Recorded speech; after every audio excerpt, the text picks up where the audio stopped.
You know precisely what is draining you. In the quiet hours of the night, when pretense falls away and you are left alone with unvarnished truth, you know which commitments have become chains, which relationships have turned to poison, which habits are slowly suffocating the person you were meant to become. You know, and yet you do nothing. This is not because you lack courage. You have demonstrated courage in 100 other arenas.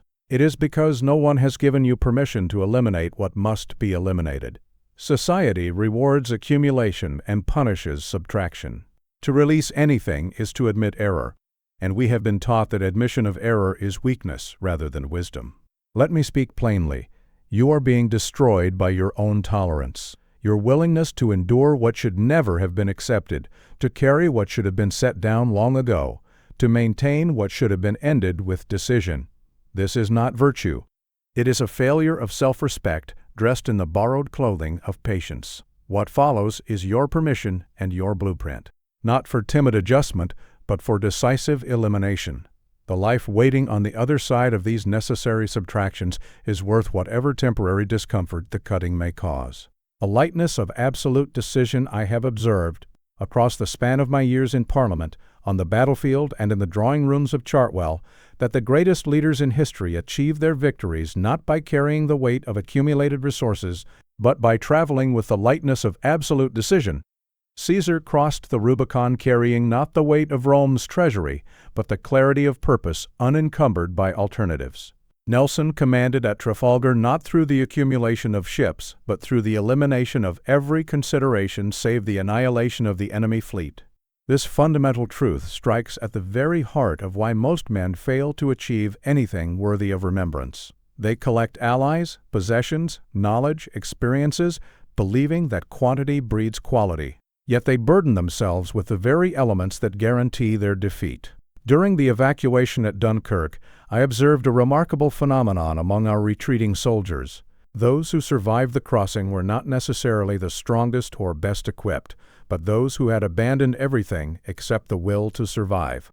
One particular soldier, a clerk from Birmingham named Thompson, threw away his full pack, his photographs, even his identification papers, keeping only his rifle and the determination to reach England. While others struggled under the weight of possessions they couldn't bear to lose, Thompson moved with the fluid grace of absolute purpose. He reached the boats. Many who carried more did not. The strategic mind recognizes that every unnecessary attachment becomes, over the long march of ambition, an instrument of failure. Consider the soldier in the field. His pack must contain only what serves survival and victory. Every ounce of superfluous weight becomes, over the long march, an instrument of defeat. So too with the individual character. Every unnecessary attachment, every unexamined assumption, every comfortable habit that serves no strategic purpose becomes, in the crucial hour, a liability that may cost him everything he has worked to achieve. Most men approach their ambitions like quartermaster sergeants gone mad, loading themselves with provisions for every conceivable contingency. They carry the opinions of those whose approval they seek, the obligations they cannot bear to decline, the possessions that comfort their egos, the fears that masquerade as prudence. They march toward their objectives burdened like pack animals. Then they wonder why swifter, lighter competitors overtake them with apparent ease. True strength lies not in what you can endure, but in what you have the wisdom to discard before the battle begins. When I stood before the nation in 1940, offering nothing but blood, toil, tears, and sweat, I spoke not of addition but of subtraction, the elimination of all considerations save victory itself. The comfortable options, the political niceties, the careful hedging that had characterized our previous approach, all had to be abandoned. Lightness of purpose created the clarity that enabled us to see what truly mattered when civilization itself hung in the balance. Begin immediately by applying what I call the Caesar test to your current situation. Identify your most important goal for the coming month. List every commitment, worry, possession, and habit currently occupying your attention. For each item, ask yourself this crucial question. If I were crossing the Rubicon toward my goal, would this come with me? You will discover, as every honest man must, elements you would abandon in a crisis but currently maintain out of comfort. These are your first targets for elimination. Start with the smallest and least emotionally charged. Cancel the subscription you don't read. Decline the social obligation that serves no purpose. Stop defending the opinion you no longer believe. Notice how each elimination creates space, physical, mental, and emotional, for what truly matters. The lightness you feel is the sensation of traveling toward greatness rather than away from it. Most men spend their lives accumulating ballast when they should be developing wings. The primary error most make is confusing elimination with destruction. You are not destroying valuable things but ceasing to support what serves no strategic purpose. Another common mistake is attempting dramatic eliminations immediately. Start small to develop what I call the elimination muscle. Beware the tendency to replace eliminated elements with new burdens. The goal is lightness, not substitution. After mastering this principle, you will move through life with the fluid confidence of someone who carries only what serves victory. Decisions become swifter because you are not encumbered by irrelevant considerations. Energy increases because you are not supporting dead weight. Opportunities become visible because your perception is not clouded by the comfortable fog of unnecessary attachments. You will experience the sensation every great commander knows, the exhilaration of traveling light toward a clear objective, unencumbered by the baggage that stops lesser men at the starting line. This is the first and most crucial elimination, the elimination of everything that makes you heavy when you should be swift. Why conventional wisdom guarantees mediocrity. The counsel of balance and moderation that dominates self-improvement literature springs from a fundamental source of contamination. It is authored by masses who have never faced moments when everything they valued hung in the balance. These comfortable advisors speak of patience with mediocrity because they have never commanded forces where delay costs lives. They advocate accommodation because they have never confronted enemies who interpret compromise as invitation for attack. This chapter exposes a harsh truth that will disturb many readers. Advice from those who have achieved nothing worth remembering will help you achieve the same. Greatness demands abandoning the counsel of the comfortable for the discipline of those who have actually faced ultimate tests. In the wilderness years of the 1930s, every political advisor counseled moderation in my warnings about the Nazi threat. Be balanced, they said. Don't alienate potential allies. Speak more palatably. Had I followed their advice, Britain would have faced 1940 completely unprepared. But these counselors had never commanded in war, never faced an enemy that grew stronger with each concession. Their wisdom was the wisdom of those who confuse comfort with safety. The price of their moderation would have been civilization itself. Sometimes the counsel of the inexperienced is more dangerous than the opposition of enemies. Why does conventional wisdom fail us so consistently when we attempt anything beyond the ordinary? Because it springs from those who have never been tested in the crucible of ultimate responsibility. The masses provide excellent guidance on how to remain exactly where you are, but terrible counsel on how to transcend your circumstances. Their advice preserves the comfortable fellowship of shared limitation. They counsel patience with mediocrity because they have made their peace with it. They speak of balance because they have never faced an hour when everything demanded complete commitment to one side of the scale. Before accepting any advice about character or success, examine the advisor's actual achievements. Has this person faced genuine tests? Have they commanded under pressure? Success leaves evidence. Demand to see it before accepting guidance. This is not arrogance but elementary prudence. Beware of any counsel that makes you more comfortable with your current limitations. Authentic wisdom typically disturbs before it liberates. If advice doesn't challenge your comfortable assumptions, it's probably preserving your mediocrity rather than transcending it. Seek guidance from those who have faced real tests, business leaders who have survived actual crises, athletes who have performed under pressure, soldiers who have commanded in battle. Their wisdom carries the weight of consequence that academic theory cannot provide. The man who has never been tested in combat may know much about war in theory, but his counsel in the actual fight will prove worthless. Learn to identify the language of limitation. Phrases like, be realistic, don't rock the boat, that's just how things are, often signal advice from those who have accepted defeat, disguised as wisdom. These counselors have made their accommodation with mediocrity and now seek company in their comfortable surrender. The exceptional standard requires asking not what do most people do, but what do exceptional people do differently. Most people's methods produce most people's results. If you seek exceptional results, you must study exceptional methods, regardless of how uncomfortable they make the comfortable majority. Immediately audit your current sources of advice and influence. List the people whose counsel you regularly seek, or whose opinions shape your decisions. For each person, honestly assess, what have they actually achieved? Have they faced genuine tests? Are they speaking from experience or merely repeating comfortable platitudes? Begin seeking guidance from those who have succeeded in areas where you wish to grow. Read biographies of leaders who faced real crises. Study the methods of those who achieved what you're attempting. When facing important decisions, ask, what would someone who has actually succeeded in this area do, rather than, what does conventional wisdom suggest? Notice how this shift in reference points immediately changes both your thinking and your actions toward more ambitious, effective approaches. The biggest trap is mistaking credentials for competence. Academic degrees don't equal real-world achievement. Another error is seeking advice that confirms what you want to hear rather than what you need to learn. You will become immune to the subtle poison of mediocre counsel. Your standards for accepting guidance will rise dramatically, creating natural protection against well-meaning but destructive advice. You will begin thinking like exceptional individuals rather than average ones. Energy increases as you stop wasting effort on methods that cannot produce exceptional results. The warrior's path of elimination runs directly counter to the civilian's path of accumulation. The comfortable masses collect reassurances, options, and escape routes. The warrior eliminates everything except what serves victory. Choose your path, but do not expect the counsel of civilians to guide you in warrior's work. The comfortable traitors within your character.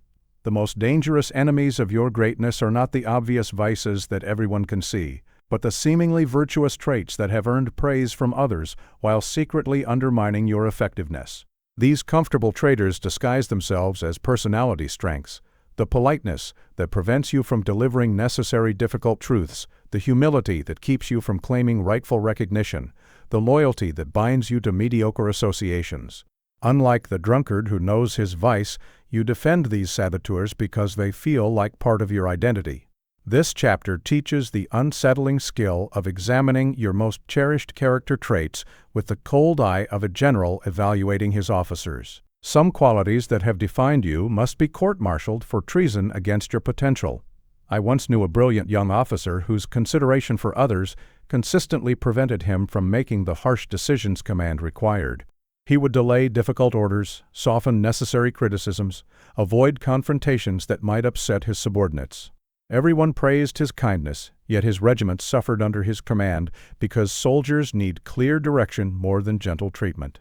His virtue had become a vice. Only when he learned to eliminate this comfortable compassion, replacing it with effective leadership, did his regiment begin to thrive. Sometimes our most praised qualities are our greatest weaknesses, disguised so cunningly that we mistake our saboteurs for our strengths.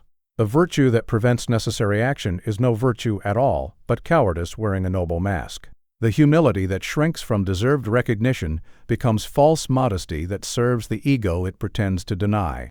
The loyalty that binds us to failing associations becomes mere sentimentality that prevents strategic alliance formation. Examine your most praised character traits under pressure situations. Does your patience become procrastination when action is needed? Does your thoughtfulness become indecision when leadership is required? Does your understanding nature become enablement that helps others remain weak? Notice when people praise you for qualities that coincide with your failures to act decisively. If others consistently compliment you for being understanding while your goals remain unachieved, that understanding may be sabotaging your progress rather than serving it. Your true character traits reveal themselves during stress, conflict, or crisis. Observe your behavior during these moments, which virtues disappear and which weaknesses emerge wearing virtue's mask. The man who claims patience but becomes irritable under pressure was never truly patient. He was merely avoiding situations that would test his character. Trace your disappointments back to character traits. Often failures stem not from obvious weaknesses, but from strengths taken to destructive extremes or applied inappropriately. The generous man who cannot say no becomes the exhausted man who serves no one effectively. The perfectionist who demands excellence becomes the procrastinator who produces nothing. Learn to view character traits as tools rather than identity. Ask yourself this crucial question: is this trait serving my mission or merely maintaining my self-image? The most dangerous traits are often those most central to how you see yourself, because you will defend them against all evidence of their destructive effects. Identify the 3 character traits you are most proud of or that others most often praise you for. For each trait, examine your last 3 significant disappointments or failures. Ask honestly, did this virtue contribute to the negative outcome? Did your consideration prevent necessary confrontation? Did your humility stop you from seizing opportunity? Did your loyalty bind you to a failing situation? Choose one trait that you suspect may be sabotaging your effectiveness. For the next week, consciously moderate this trait in situations where it typically emerges. Notice the results. The considerate person practices directness. The humble person practices appropriate self-advocacy. The loyal person practices strategic evaluation of associations. This experiment often reveals that what you thought was essential to your character was actually optional behavior that had become unconscious habit. Character traits are tools, not identity. You can modify tools while remaining yourself. The gravest error is defending sabotaging traits because they feel like who you are. Another mistake is eliminating all expressions of a trait rather than learning appropriate application. Consideration has its place, but not during crisis leadership. The goal is effectiveness, not self-destruction. You will develop the rare ability to evaluate your own character objectively rather than defensively. Sacred cows of personality become strategic choices rather than unconscious habits. You will stop defending traits that don't serve your mission just because they feel familiar.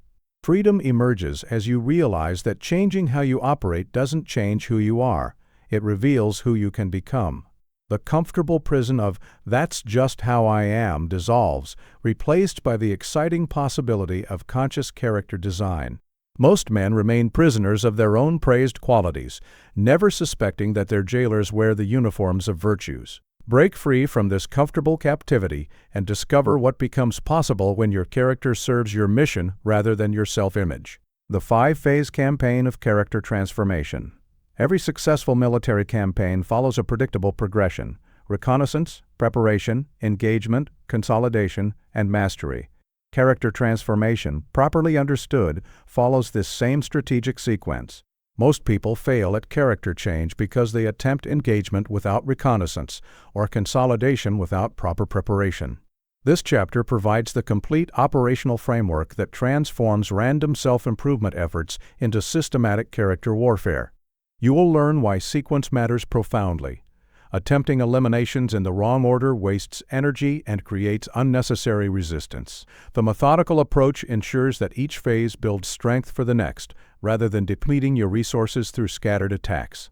Planning the D-Day invasion required 18 months of meticulous preparation.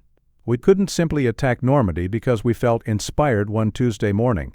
First came intelligence gathering about German positions, then preparation of men and materials, careful timing of the engagement, systematic consolidation of beachheads, and finally mastery of the entire theater. Character elimination follows the same progression. The executive who successfully eliminated his habit of blame shifting spent months in reconnaissance, identifying trigger situations, preparing alternative responses, engaging with specific challenges, consolidating victories, and finally achieving mastery, where taking responsibility became automatic rather than conscious effort. By the end of this framework, character change stops being an emotional struggle and becomes a strategic campaign with predictable, measurable results. Most people want immediate transformation but haven't done the reconnaissance to understand what they're changing or the preparation to ensure success. Reconnaissance. Before eliminating anything, study your character under various conditions. When does the unwanted trait appear? What triggers it? How does it disguise itself? What benefit does it secretly provide? Most eliminations fail because people attack symptoms without understanding the underlying strategic function. The blame shifter must understand that his habit provides protection from the vulnerability of accepting responsibility. The approval seeker must recognize that her pattern offers the comfort of external validation. Without understanding what these patterns provide, you will eliminate the symptoms while leaving the needs unmet, ensuring rapid regeneration of the unwanted behavior. Preparation: develop alternative responses before eliminating current ones. The blame shifter must prepare to accept responsibility. The approval seeker must prepare for potential disapproval. create support systems and backup plans before removing current coping mechanisms. This phase requires building the strength needed for subsequent phases. If your current pattern serves anxiety management, develop alternative anxiety management techniques before eliminating the pattern. Nature abhors vacuums in character as much as in physics. Engagement begin elimination in controlled environments before attempting it under stress. Practice taking responsibility in low-stakes situations before high-pressure moments. Build the new pattern strength while the old pattern is weakening. This is not the time for heroic gestures or dramatic transformations. Steady, consistent practice and gradually increasing challenges develops reliable capacity rather than temporary inspiration. Consolidation systematically expand the elimination to more challenging contexts. Integrate the new behavior across different areas of life. Develop systems to prevent regression during stress or fatigue. The businessman who masters responsibility-taking in professional settings must now apply it to family relationships, financial decisions, and health choices. Compartmentalized character change is incomplete character change. Mastery. The eliminated trait becomes genuinely absent rather than merely suppressed. The new behavior operates automatically without conscious effort. You can now teach others what you have learned through direct experience rather than theoretical knowledge. At this phase, the character change has become integrated into your identity. You are no longer someone who practices taking responsibility. You are someone who takes responsibility naturally, without internal conflict or conscious effort.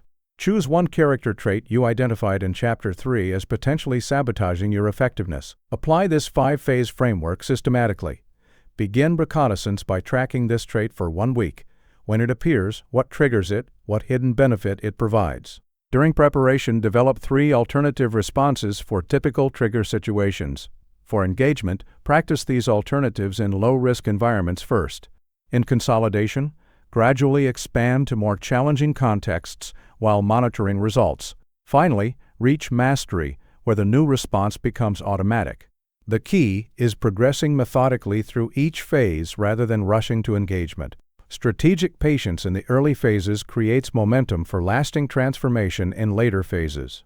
The most common error is skipping phases, particularly reconnaissance and preparation. People want to jump directly to engagement, which creates unnecessary struggle and frequent failure. Another mistake is attempting multiple eliminations simultaneously. Fight one campaign at a time.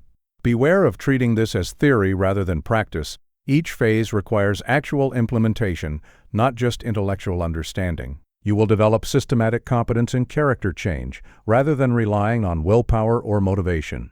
Complex personality transformation becomes manageable through clear methodology.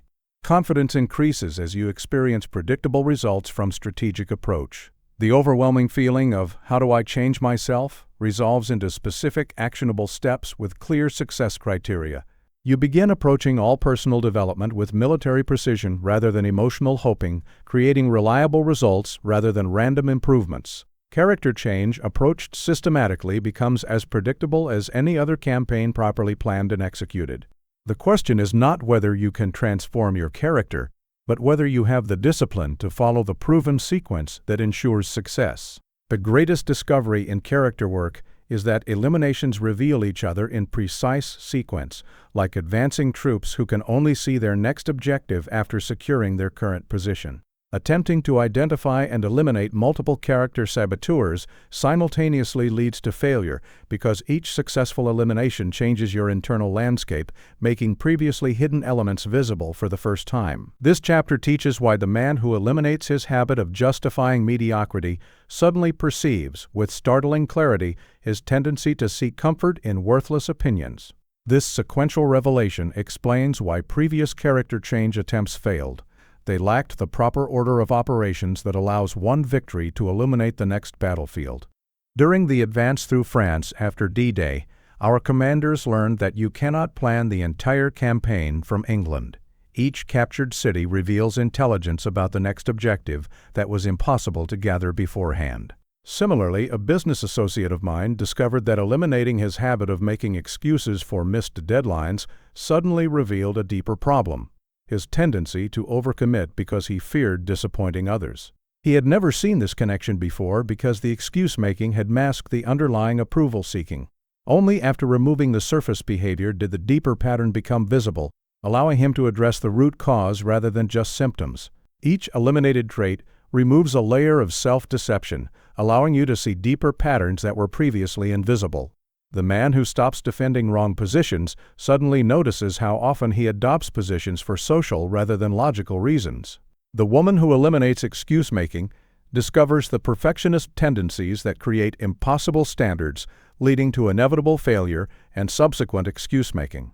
This is why attempting to map your entire character transformation from the beginning wastes energy on targets that may prove irrelevant once current work is complete. Like clearing static from radio reception, removing one source of internal interference improves your ability to detect others. Mental clarity increases with each successful elimination, making subsequent reconnaissance more accurate. Character saboteurs exist in hierarchical relationships within your psychology. Some traits protect others from examination. Eliminating the protective trait exposes the hidden one. Surface behaviors often mask deeper driving patterns. The approval seeker's surface behavior of people-pleasing may protect the deeper pattern of fear of authentic self-expression. The habit of blaming circumstances may protect the deeper fear of accepting responsibility for change. The tendency toward perfectionism may protect the underlying fear of being judged as inadequate. Until you eliminate the protective pattern, you cannot even see the protected one clearly enough to address it. This sequential revelation operates according to predictable principles. The obvious saboteurs, those that create immediate problems, tend to reveal themselves first.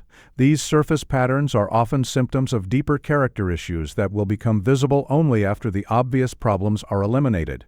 Plan only 2 to 3 eliminations ahead.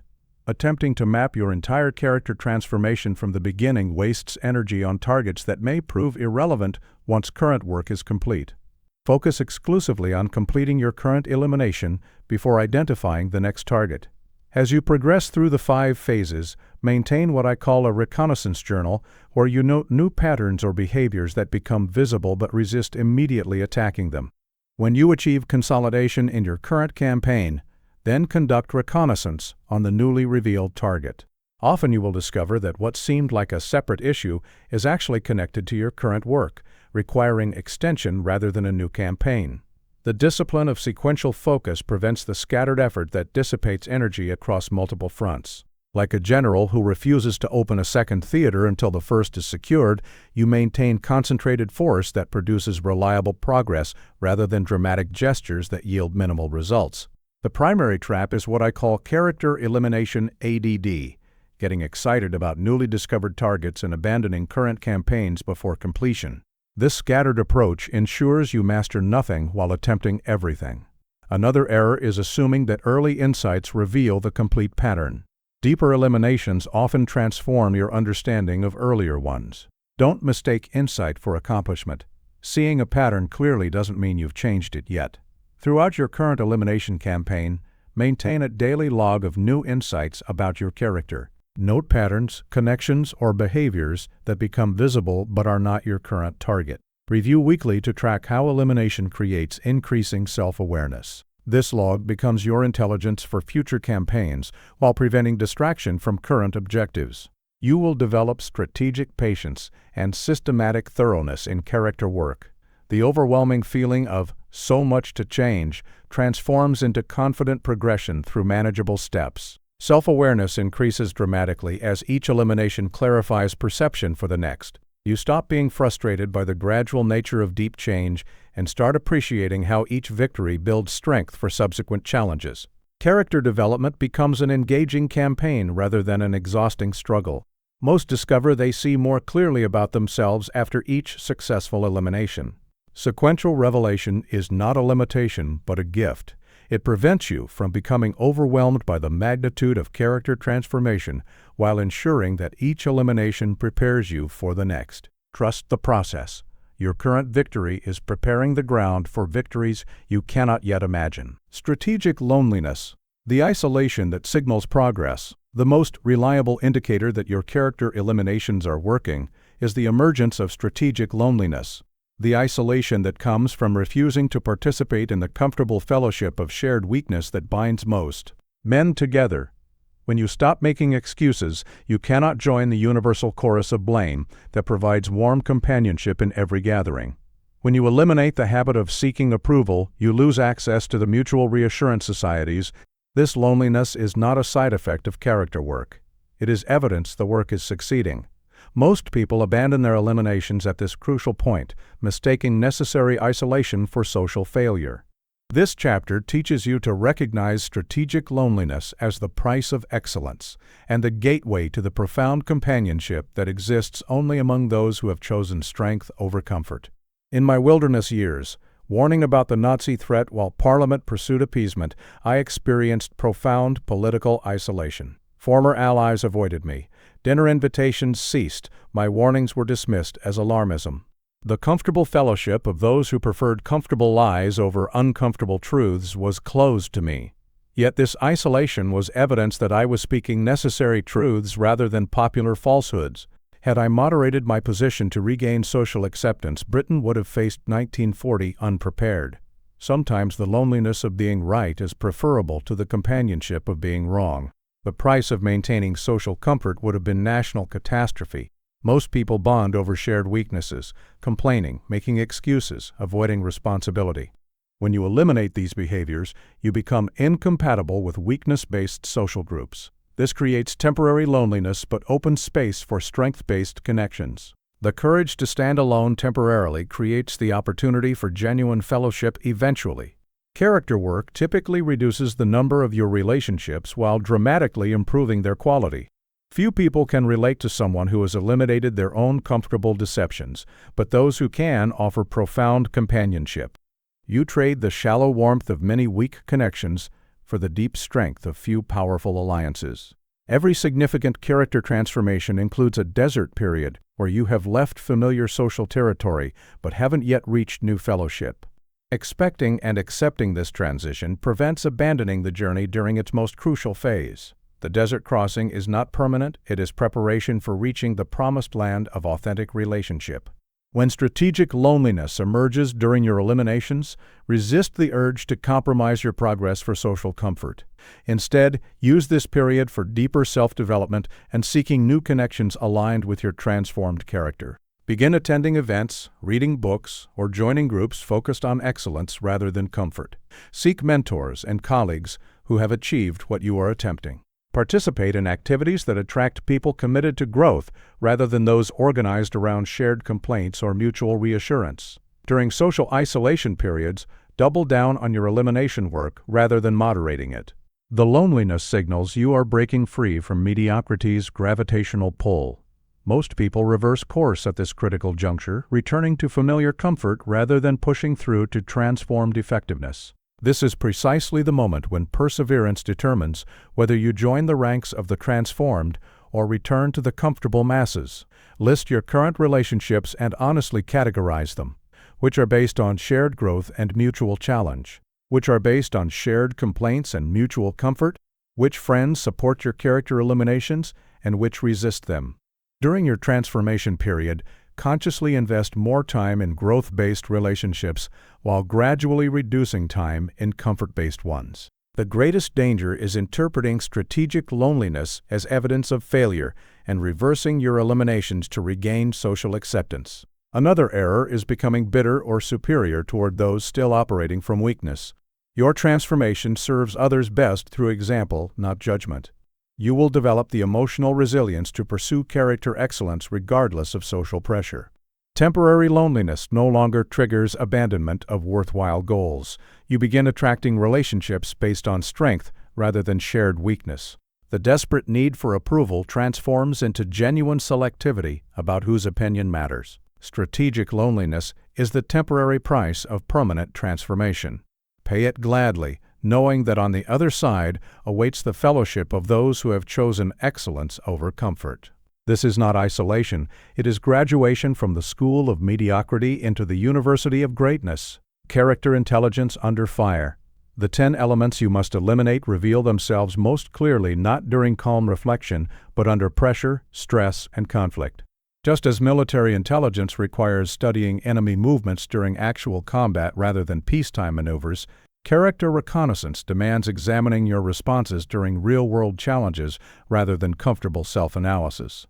This chapter teaches the counterintuitive truth that your worst moments provide your best intelligence about what needs elimination. The way you react when criticized, how you behave when others succeed, your responses during failure. These pressure situations strip away the comfortable self-deceptions that obscure sabotaging patterns during normal life. During the Battle of Britain, our fighter pilots discovered that enemy tactics became visible only under the stress of actual combat. Squadron leader Park noticed that his aggressive tendencies, praised during peacetime training, became reckless endangerment under fire, costing him wingmen. Only by analyzing his responses during live combat, when his comfortable self-image crumbled under pressure, could he identify and eliminate the false courage that masqueraded as bravery but actually served his ego rather than mission success. Pressure revealed what peacetime observation never could. The stress of combat stripped away the polite pretenses and revealed the authentic character beneath. What appeared as heroic aggression in training became destructive recklessness when lives hung in the balance. Most people avoid examining their character during difficult moments, yet these are precisely when the hidden enemies reveal their positions and true influence over your effectiveness.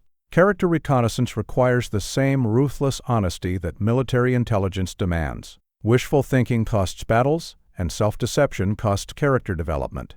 Create situations that generate mild stress to observe your authentic responses. Volunteer for challenging assignments, engage in difficult conversations, take on increased responsibility, then study your internal reactions rather than avoiding discomfort. The goal is not to seek suffering, but to create controlled conditions where your unconscious patterns become visible. After any stressful event, criticism, conflict, failure, rejection, immediately examine your responses. What emotions arose first? What thoughts dominated your mind? Which behaviors emerged automatically? This post-mortem analysis reveals character patterns invisible during calm periods. The man who thinks himself patient may discover explosive anger under pressure. The woman who considers herself confident may find crippling self-doubt when challenged. Identify specific situations that consistently produce negative reactions in you. These triggers are windows into elimination targets. The situations that make you angry, defensive, or insecure reveal character elements that sabotage your effectiveness. Nothing external makes you anything. Your responses reveal what internal patterns await elimination. Monitor your character during victories as well as defeats. How do you handle praise, success, being right? Some sabotaging traits emerge only when things go well. Arrogance, complacency, superiority. The complete character assessment requires studying yourself across all conditions, not just during obvious challenges. Use others' reactions as intelligence about your character. When people consistently respond to you in certain ways, investigate what you are projecting that creates these patterns. External feedback often reveals internal patterns you cannot see directly. If people regularly become defensive around you, examine what you are doing that triggers defensiveness. For the next 2 weeks, implement systematic character surveillance during pressure situations. Keep a small notebook or use your telephone for immediate post-pressure analysis. When you experience stress, conflict, criticism, or failure, note your immediate reactions within 30 minutes of the event. Ask yourself these specific questions. What was my first internal response?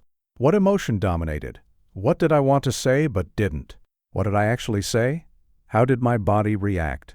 What story did I tell myself about the situation? Look for patterns across multiple pressure situations. The primary error is judging your pressure responses rather than studying them. Reconnaissance requires objective observation, not self-condemnation. Another mistake is avoiding pressure situations to prevent discovering uncomfortable truths about your character. This prevents the intelligence gathering that enables improvement. You will develop honest self-awareness that operates independently of self-image protection. Pressure situations become opportunities for character intelligence rather than threats to avoid. The gap between how you think you handle challenges and how you actually respond closes dramatically. Character intelligence under fire provides the raw material for all subsequent elimination work. Without accurate reconnaissance, you attack the wrong targets or miss targets entirely. Face the pressure, study the response, gather the intelligence. Your character's hidden enemies await discovery in the crucible of challenge. How internal enemies disguise themselves as virtues. The most insidious character saboteurs are those that wear virtue's mask so convincingly that you defend them as essential parts of your identity. The habit of seeking approval masquerades as being considerate of others. The tendency to avoid difficult conversations disguises itself as keeping the peace. The impulse to justify failures presents itself as learning from experience. This chapter teaches the sophisticated intelligence techniques necessary to distinguish between authentic virtues and sabotaging behaviors that have learned to mimic virtue's appearance. Most people never eliminate these disguised enemies because they cannot see past the virtuous costume to the sabotaging function beneath. I once observed a cabinet minister whose diplomatic consideration consistently prevented him from delivering necessary harsh truths to his department. Everyone praised his thoughtfulness and collaborative spirit. Yet his reluctance to confront incompetence, disguised as virtue, allowed mediocrity to flourish throughout his ministry. Only when crisis forced honest assessment did we discover that his consideration was actually fear of conflict wearing virtue's mask. When he learned to distinguish between genuine consideration, which sometimes requires difficult conversations, and disguised avoidance, his ministry's effectiveness increased dramatically while his authentic consideration deepened rather than disappeared. The goal was not eliminating consideration but purifying it from the fear that had corrupted its expression. The function test reveals the true nature of supposedly virtuous behaviors. Examine what your virtuous behaviors actually accomplish in the world. Does your humility prevent you from claiming deserved recognition, ultimately serving your fear of visibility rather than genuine modesty? Does your loyalty bind you to failing situations, serving your fear of change rather than authentic faithfulness?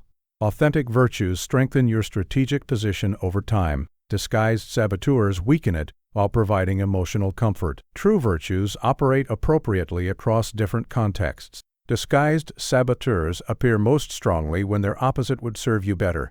Patience, that emerges precisely when decisive action is needed, suggests avoidance wearing patience's mask.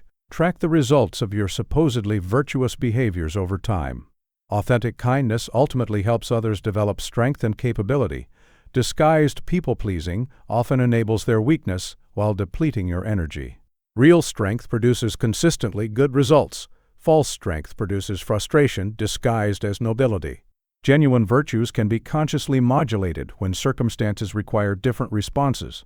Disguised saboteurs resist modification because they serve psychological needs rather than strategic purposes. Try temporarily suspending a supposed virtue.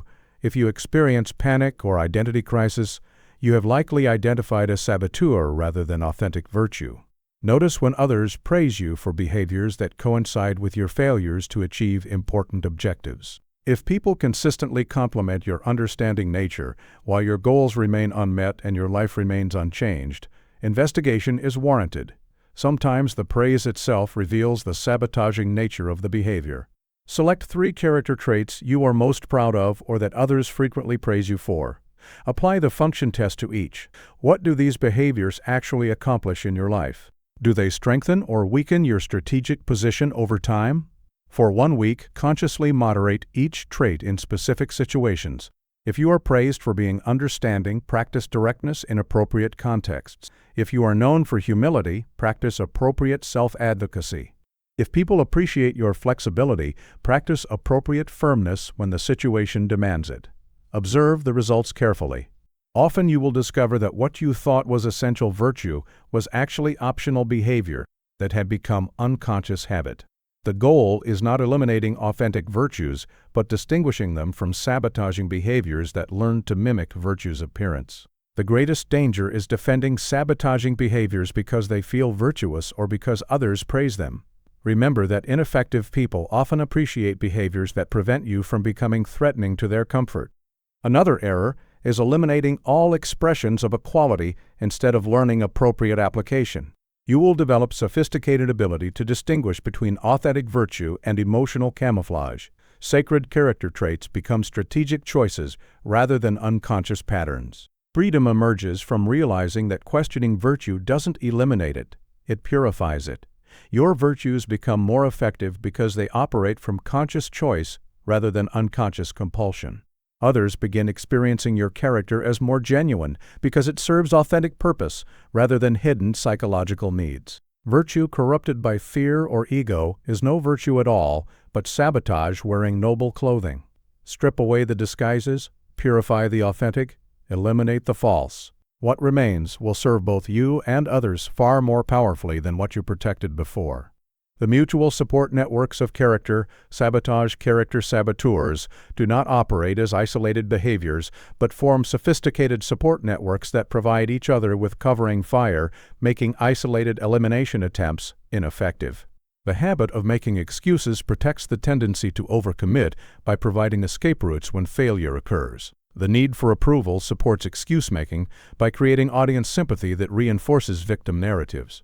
The avoidance of difficult conversations enables both by preventing the honest feedback that would expose these patterns to others.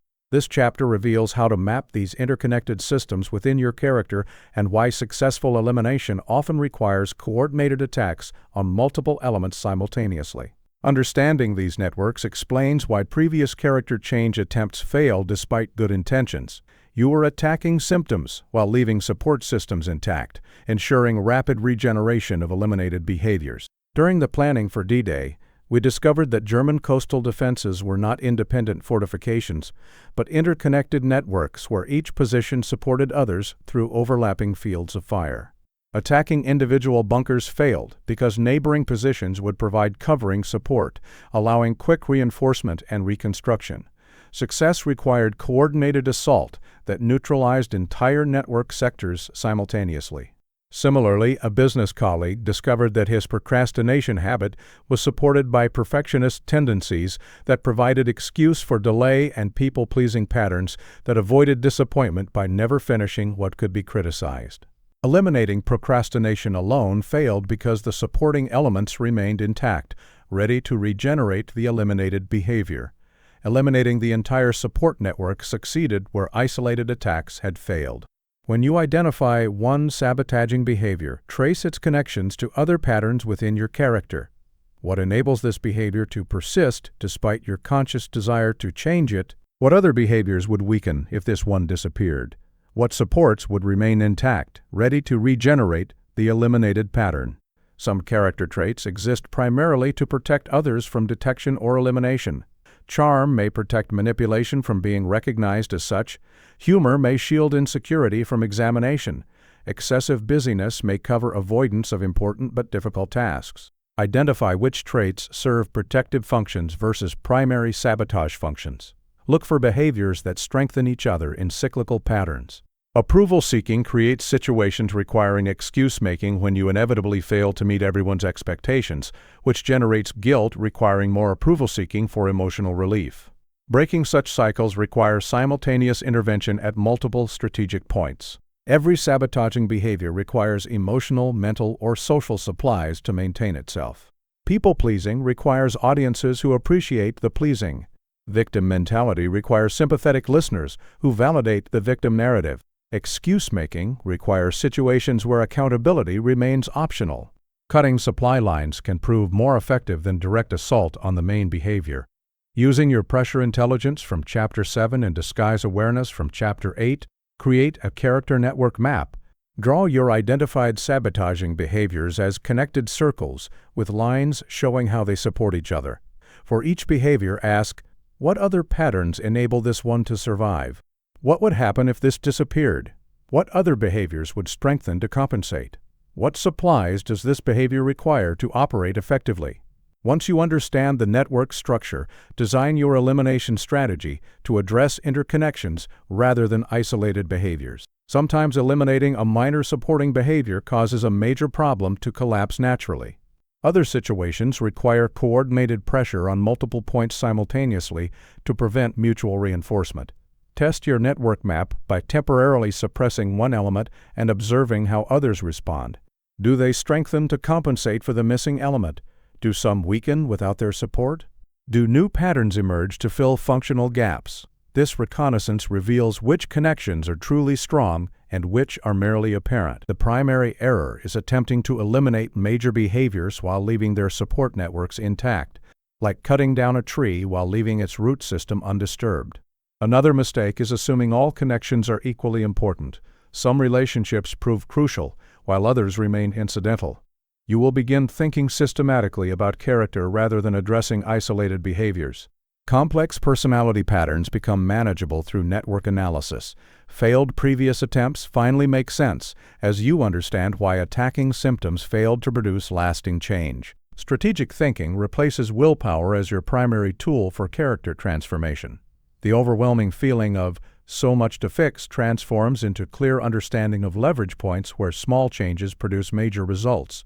Character networks, once mapped, reveal their own vulnerabilities. Attack the right points in the right sequence, and entire systems of self-sabotage collapse like dominoes. Leave the networks intact while attacking individual behaviors, and you ensure your own defeat through the mutual support of patterns you failed to recognize.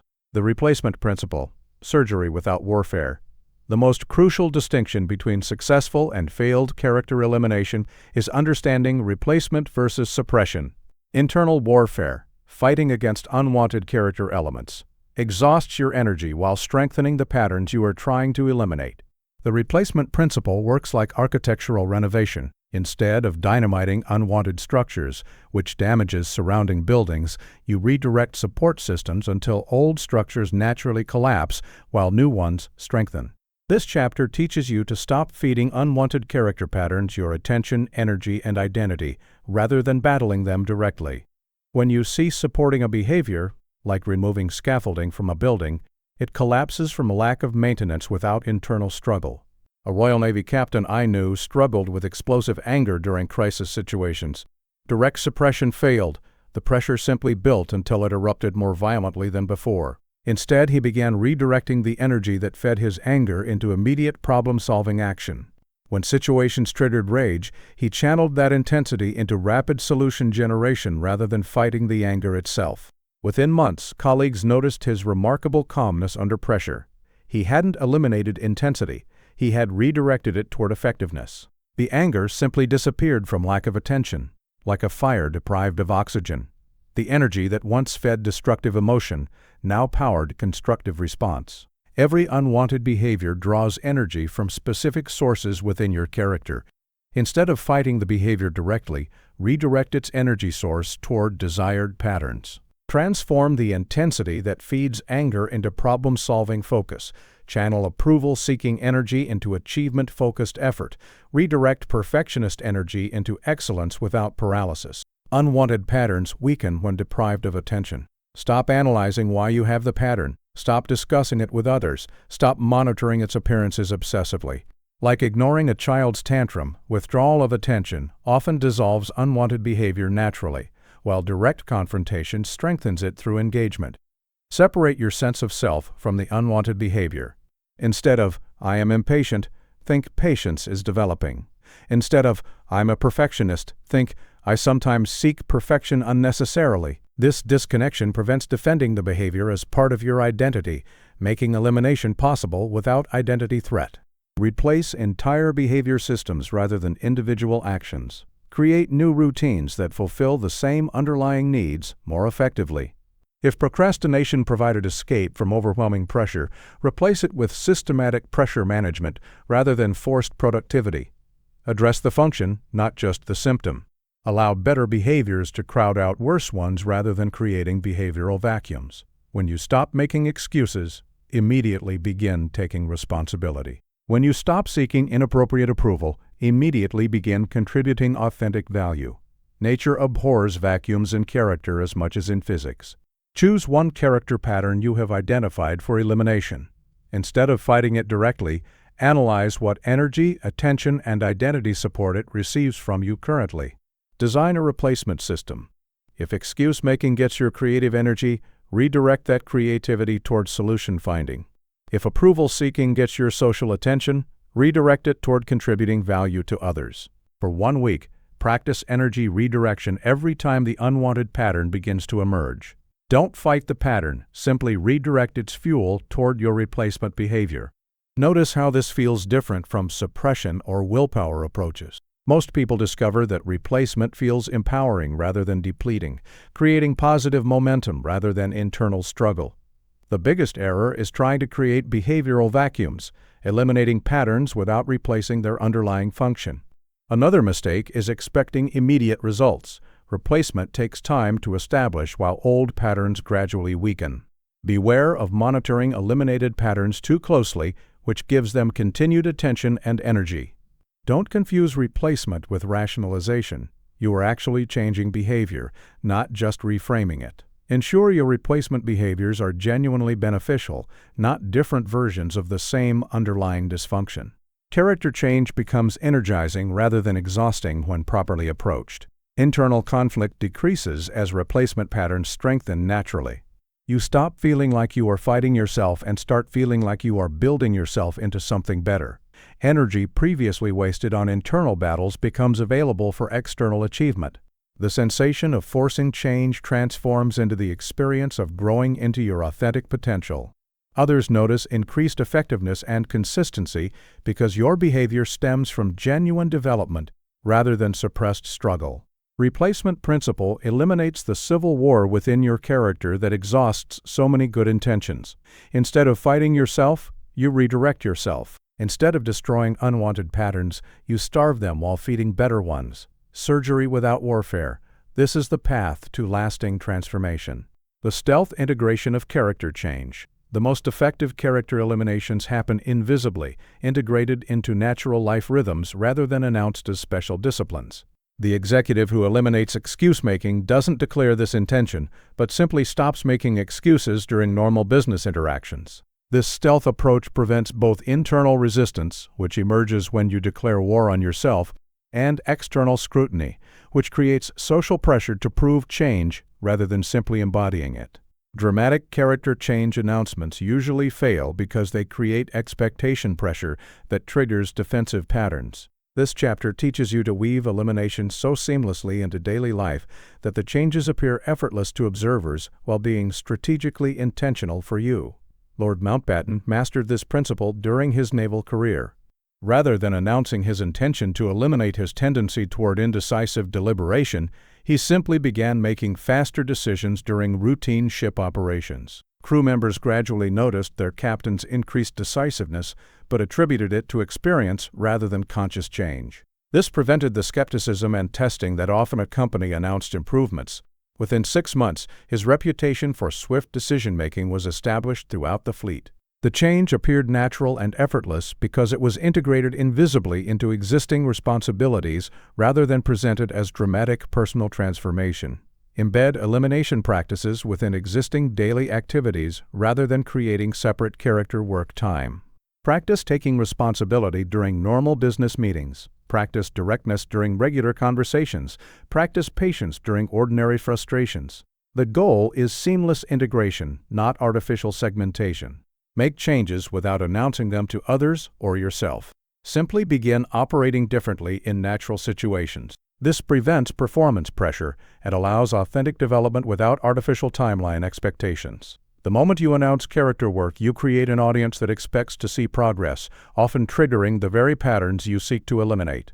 Start with low-stakes situations before high-pressure contexts. Practice the elimination in comfortable environments first, then gradually expand to more challenging circumstances as competence develops. The businessman learning to take responsibility practices first in routine vendor discussions before attempting it in board meetings. When others notice positive changes, attribute them to natural development, increased experience, or situational factors rather than conscious character work.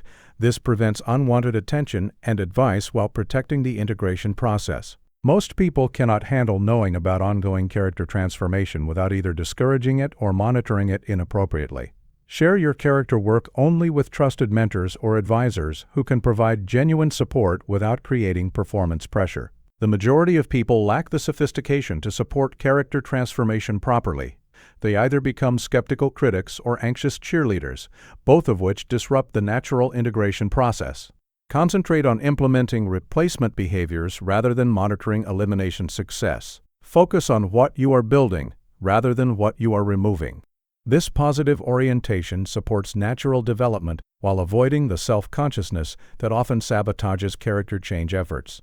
Begin stealth integration by selecting specific daily situations where you can practice your replacement behaviors without announcement. If you are eliminating excuse-making, use regular work meetings, family conversations, or social interactions as practice grounds without declaring this intention to anyone involved. Create natural opportunities for practice by volunteering for projects that challenge your sabotaging patterns, engaging in situations that previously triggered unwanted behaviors, taking on responsibilities that require your desired character traits. This provides authentic context for development rather than artificial practice scenarios. Track your practice privately using a discrete method: a journal, telephone application, or simple mental review. Monitor progress through results and feelings rather than others' reactions. Notice how stealth integration feels different from announced change attempts. The primary trap is the ego's desire for recognition of character work. Resist announcing changes to gain praise or accountability. Another error is practicing only in safe situations. Growth requires gradually increased challenge. Beware of perfectionism during integration. Expect inconsistency while new patterns strengthen. Character development becomes natural and sustainable rather than artificial and forced when properly integrated. Internal performance pressure decreases dramatically. Others experience your positive changes as authentic rather than contrived. Energy previously spent managing expectations becomes available for actual development. The gap between your private character work and public behavior disappears, creating genuine integrity. You develop confidence in your ability to change without external validation or supervision. This stealth integration creates the foundation for all advanced character mastery that follows. Invisible transformation often proves more powerful than dramatic announcement, precisely because it operates below the threshold of resistance while building authentic competence in real-world conditions. The compound effect: how each elimination empowers the next. The most encouraging discovery in character elimination is that each successful removal makes subsequent eliminations progressively easier rather than harder. Like clearing static from radio reception, removing one source of internal interference improves your ability to detect and address others. This compound effect explains why the 10th elimination, though most challenging in content, often proves easiest in execution. You possess the accumulated strength and clarity from 9 previous victories. This chapter teaches you to recognize and leverage this momentum, understanding why character work feels difficult initially but becomes increasingly natural with each success. The man who masters this principle experiences character development as a gathering river of capability rather than a series of isolated struggles. Admiral Nelson discovered this principle during his rise through naval ranks. Each successful elimination of personal limitations, first his tendency toward reckless bravado, then his need for constant approval from superiors, then his habit of overthinking tactical decisions, increased his capacity for addressing deeper character challenges. By the time he faced his greatest test at Trafalgar, the elimination of his fear of death seemed natural rather than heroic because years of progressive character strengthening had built the foundation. His final sacrifice felt inevitable rather than difficult because earlier eliminations had created the clarity and courage necessary for ultimate effectiveness. Each elimination removes internal noise that was clouding your perception of other patterns. The man who eliminates excuse-making suddenly sees his approval-seeking more clearly because one source of self-deception has been removed. This progressive clarification accelerates reconnaissance for subsequent eliminations, making what was invisible become obvious. Successfully completing elimination campaigns builds confidence and competence in character transformation. Early victories prove that change is possible, making later challenges feel manageable rather than overwhelming. Each success provides concrete evidence that you can eliminate unwanted patterns, replacing doubt with demonstrated capability. Techniques mastered during one elimination apply directly to subsequent ones. Learning to redirect energy during anger management helps with redirecting approval-seeking energy toward achievement. The 5-phase campaign structure becomes familiar, reducing the learning curve for each new target while increasing efficiency of execution. Progressive eliminations change your self-concept from person with problems to person who solves character challenges. This identity transformation makes ongoing development feel natural rather than remedial. You begin seeing character work as expansion of capability rather than repair of defects. Each elimination creates psychological momentum that carries forward to the next challenge. Success breeds success in character work, as in any other domain requiring sustained effort. The gathering momentum makes later eliminations feel easier than early ones, despite increased complexity of the target patterns. Track your elimination progress to make the compound effect visible and transferable. After each successful consolidation, assess how the victory affects your overall character landscape. What became easier? What new patterns became visible? How did your confidence and character change develop? What skills transferred to other areas? Before beginning each new elimination campaign, review your previous successes to activate the compound effect consciously. Remind yourself of techniques that worked, confidence gained, and clarity achieved. Use this accumulated strength as foundation for the next challenge rather than starting from scratch. Design your elimination sequence to maximize compound effects deliberately.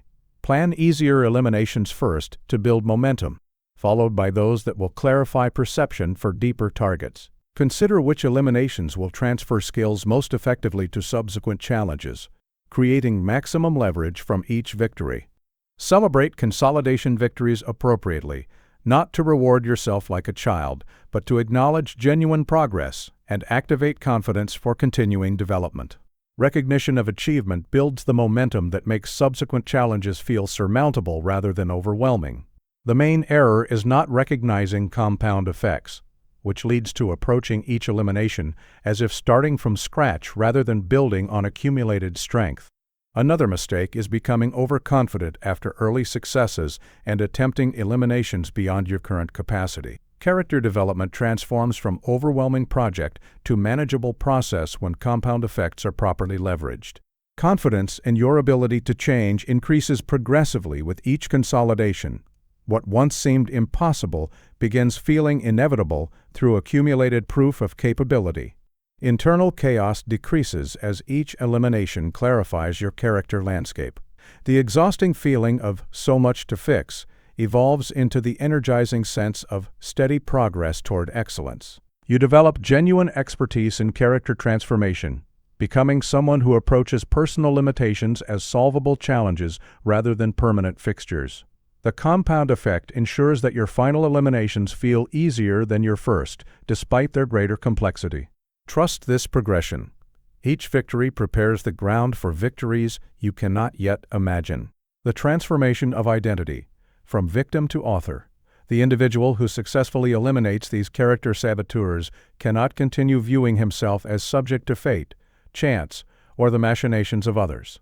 He becomes, perhaps against his comfortable inclinations, responsible for his condition in a way that makes blame impossible and progress inevitable. This is not the cheerful optimism of positive thinking, but the stern acceptance that characterizes every successful commander who understands that victory depends entirely on his own decisions.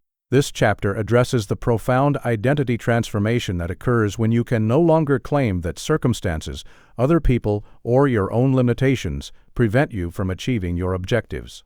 The burden of absolute responsibility is simultaneously the greatest challenge and greatest liberation of character mastery. After consolidating my fifth major character elimination, I experienced a disturbing realization. I could no longer blame my political setbacks on party politics, public opinion, or timing. Every defeat reflected my own character choices, my communication methods, strategic decisions, alliance management. This was initially devastating to my ego, which had found comfort in external explanations for failure. Yet this responsibility also proved liberating. If I had authored my defeats through character choices, I could author victories through better choices. Control had been mine all along. I simply hadn't recognized it. The same character patterns that created problems could be eliminated and replaced with patterns that created solutions. Understand that your current circumstances reflect thousands of micro-choices made by your character over years. Every relationship, opportunity, setback, and success can be traced back to character-driven decisions. This recognition eliminates victimhood while activating agency, the power to create different outcomes through different character deployment. When character saboteurs disappear, so do convenient explanations for failure. You can no longer claim that circumstances prevent success because you have eliminated the internal elements that create unsuccessful responses to circumstances. This forces authentic engagement with challenges rather than comfortable retreat into explanation and justification. Accept that your emotional state, relationship quality, professional success, and life satisfaction all reflect character choices.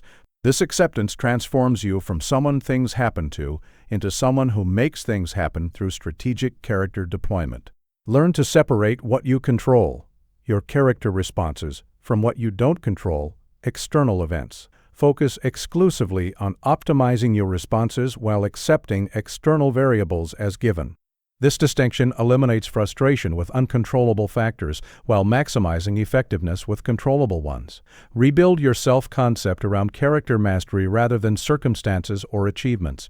You become someone who shapes conditions through character excellence rather than someone at the mercy of conditions. This identity shift affects every decision and response because you operate from authorship rather than victimhood. Examine your current life circumstances. Relationships, career situation, financial status, health, personal satisfaction. For each area, trace your situation back to character-driven choices rather than external factors. Ask, how did my character patterns create or contribute to this situation? What responses could have changed the trajectory? This analysis is not for self-condemnation, but for activation of authorship. Once you see how character shaped circumstances, you understand how character transformation can reshape them. Begin making decisions from this authorship perspective rather than reactive positioning. When facing challenges, ask, how will the person I am becoming through character mastery respond to this, rather than, what is this situation doing to me? This shift from reactive to creative positioning activates the full power of character transformation. The greatest danger is using authorship recognition for self-attack rather than empowerment. Seeing your role in negative outcomes should activate change capacity, not self-condemnation. Another error is assuming total control over outcomes. You control responses, not results. Victimhood becomes impossible because you understand your role in creating circumstances. Blame transforms into curiosity about how to respond more effectively. External circumstances lose their power to determine your emotional state because you control your character responses. Confidence increases as you realize you can author better outcomes through better character choices. The helpless feeling of life happening to you disappears, replaced by active engagement in shaping your experience through character excellence. You discover that you were never the victim of your circumstances but their unconscious author. This discovery brings with it a burden, the crushing responsibility of knowing that your condition reflects your choices, but also a liberation that no external force can revoke. Character mastery reveals the ultimate truth. You have always been the author of your story. The question is whether you will continue writing unconsciously or begin writing with the strategic intention that creates the life you actually desire. The sphere of influence. How character mastery creates natural leadership. Men who achieve character mastery create around themselves spheres of possibility that others find irresistible. They become natural centers of organization not because they seek leadership, but because others instinctively turn to those who have eliminated the internal chaos that renders most men unreliable allies. This phenomenon is as predictable as gravity. People gravitate toward those who have achieved internal order because such individuals provide the stability and clarity that most lack within themselves. This chapter explores how character elimination inevitably leads to increased influence and responsibility. The secretary who can trust herself completely becomes the woman to whom managers delegate crucial responsibilities. The friend who has eliminated the need to be right becomes the confidant to whom others bring their pressing dilemmas. I observed this principle clearly in General Montgomery's career transformation. During his early years, he struggled with authority because his character inconsistencies made others reluctant to follow him. After systematically eliminating his tendency toward self-doubt and his need to prove superiority, he found that subordinates naturally began seeking his guidance and colleagues deferred to his judgment. He hadn't pursued leadership roles more aggressively. The eliminations had created the character reliability that made others comfortable placing their trust in his decisions. Character transformation had created leadership opportunity through natural gravitation rather than political maneuvering. People naturally delegate responsibility to those they can predict and trust. Character mastery creates reliability that draws opportunity because others know you will respond consistently and effectively regardless of circumstances. This predictability becomes a form of security that others seek and value. Authentic authority emerges from character strength rather than positional power. When you eliminate internal inconsistencies, others sense your stability and naturally defer to your judgment in areas where they experience chaos or uncertainty. This deference is not forced but freely given because it serves their interests. Character mastery creates an attraction field that draws both opportunities and people seeking guidance. You don't need to seek influence. It seeks you because your character provides what others lack in their own internal experience. This magnetic effect operates below conscious awareness but above coincidence. Each character elimination increases your capacity to handle responsibility, which creates space for increased influence. As internal chaos decreases, external capacity increases, drawing larger challenges and opportunities that require character strength to handle effectively. People begin asking how you achieved certain qualities or handled specific challenges. Your character transformation creates teaching opportunities whether you planned them or not, as others recognize authentic development and seek similar growth for themselves. Prepare for increased influence by understanding your expanding capacity for responsibility. As character eliminations consolidate, actively monitor how others begin relating to you differently, increased consultation, deference, or delegation of important decisions. Use this influence responsibly by maintaining focus on service rather than power. When others seek your guidance, provide honest insight based on your character development experience rather than trying to appear wise or impressive for its own sake. Develop systems for handling increased responsibility without overwhelming yourself. Character mastery creates opportunity, but you must manage that opportunity strategically to continue your own development while serving others effectively. Consider how your character transformation can benefit your organization, community, or family. Look for natural ways to apply your increased capability without forcing leadership roles or seeking recognition for your development work. The primary trap is becoming prideful about increased influence or using it to validate your character work rather than serve others. Another error is avoiding the responsibility that character mastery creates, trying to remain small after eliminating the patterns that kept you small. Leadership becomes natural rather than forced when it springs from character strength.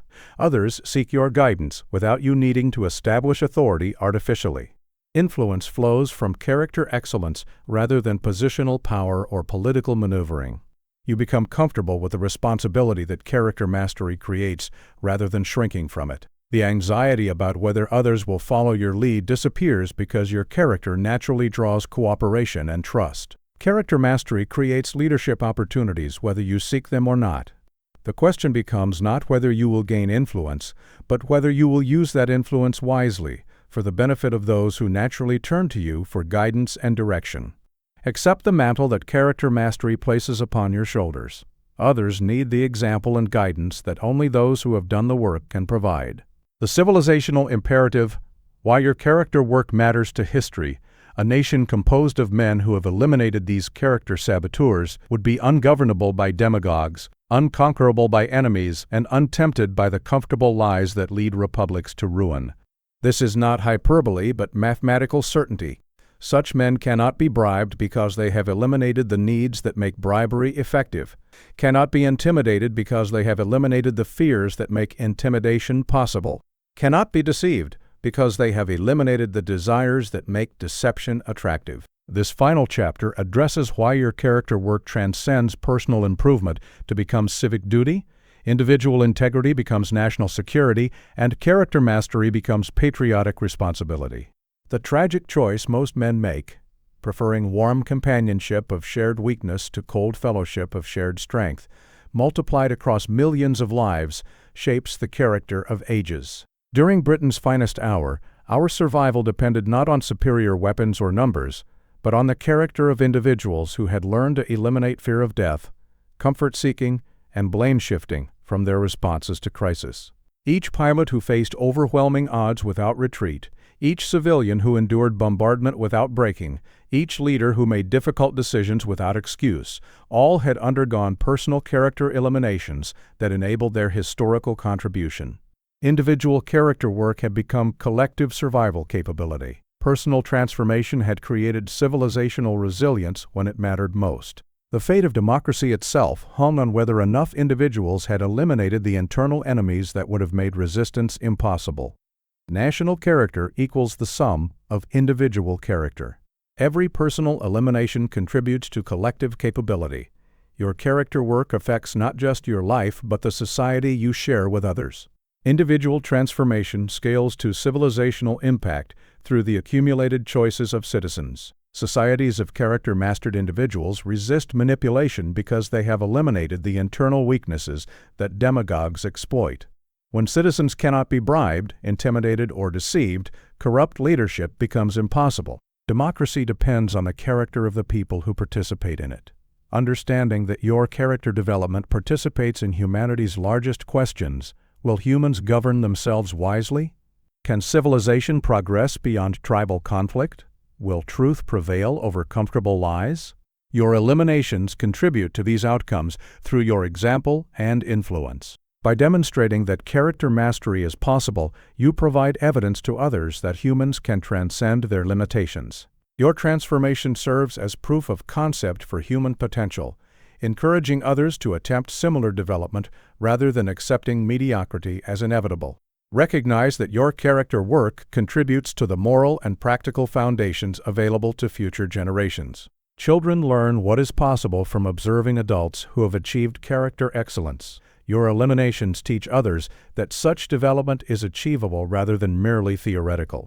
Character mastery becomes inherently generative, like single candles lighting others without diminishing their own flame, creating possibility for others without personal cost. This generative effect multiplies the impact of your work far beyond your individual circumstances. View your character elimination work as contribution to civilization rather than merely personal improvement.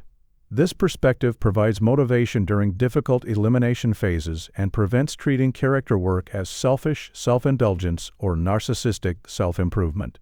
Actively model character excellence without preaching about it. Let your elimination results speak through your behavior rather than your words about character development.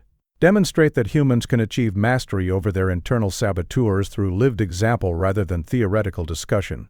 Mentor others who show readiness for character work, but avoid evangelizing to those who haven't reached that point naturally. Support others' character development when they seek it, rather than pushing transformation on those not ready to receive it. Consider how your professional role, family position, or community involvement can benefit from your character transformations. Apply your eliminations in service of larger purposes rather than merely personal advantage or comfort. Avoid becoming messianic about your character work or judging others who haven't undertaken similar transformation. Don't use civilizational perspective to feel superior or special about your eliminations. Beware of preaching character development rather than modeling it. Example influences more than exhortation. Your character work gains profound meaning as contribution to humanity's development rather than merely personal improvement. Motivation deepens when connected to civilizational questions. The feeling of working only for yourself transforms into participation in historical progress. You develop genuine care for civilization's trajectory through understanding how individual character affects collective outcomes. Personal transformation becomes historical mission without losing practical effectiveness or immediate benefit. The path is clear. The outcome is certain. The question that remains is whether you possess sufficient regard for your own potential and civilizations to begin this work in earnest. Come then, let us eliminate together these 10 quiet saboteurs and discover what manner of civilization emerges when human beings refuse to remain victims of their own character. Your finest hour awaits not some distant crisis, but the choice you make in this moment to become at last the author of your own destiny and contributor to humanity's highest possibilities. Your character work matters to history itself. Begin today.